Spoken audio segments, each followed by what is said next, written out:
What's up guys, DP Connect at D-Life HD, and today we're going to discuss the history of first-person shooters on mobile and discuss how it began, where it is now, and how we believe they can be improved. So without further ado, let's get this show on the road.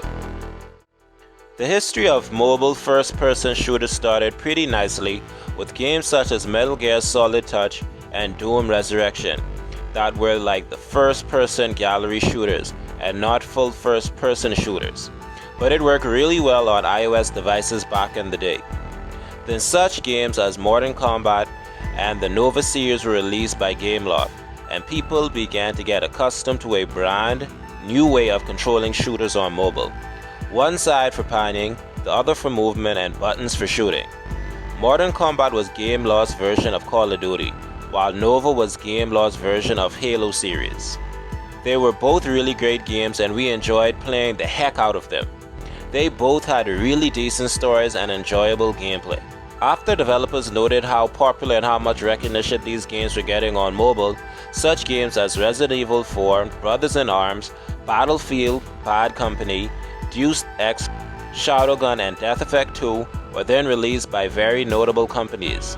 These we thought were really good games with good story. The graphics was gimped a little bit because they were on mobile device, but it was a great alternative to have these games on the go. They had captivating gameplay and a new control system that people were getting used to. There will always be those people that think using a touchscreen for a first-person shooter is a sin of some sort, but in reality it's just a new way to control the game. The problem is most people aren't willing to adjust or accept new things. It's the same thing when people thought when first-person shooters went from keyboard and mouse to gamepad controller.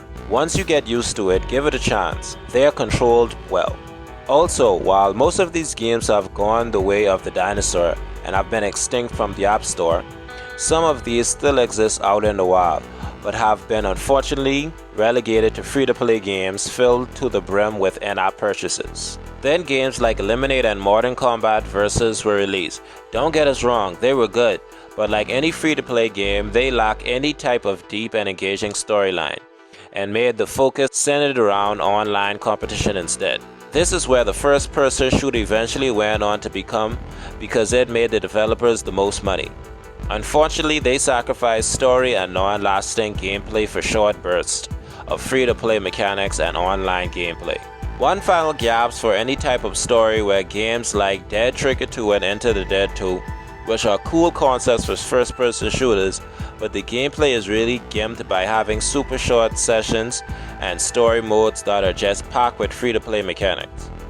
Many people believe that these super short sessions are what most people want, and while it's true, mobile devices are so versatile that there may be a market for short session players, but there is also definitely a market for a long thought-out storyline with epic gameplay on the go. Now we come to the present day where you can say that the first-person shooter with any type of seriously engaging story mode is dead. It no longer exists, and that's really sad. They have not only sacrificed gameplay and story for free-to-play nonsense like in-app purchases and play-to-win mechanics, but the games no longer have soul, and even though games like Shadowgun Legends and Call of Duty Mobile are accessible to many people and were two of our games of the year for 2018 and 2019, they are still gimped with a lack of offline single-player campaign. With all that said, how can we fix this problem?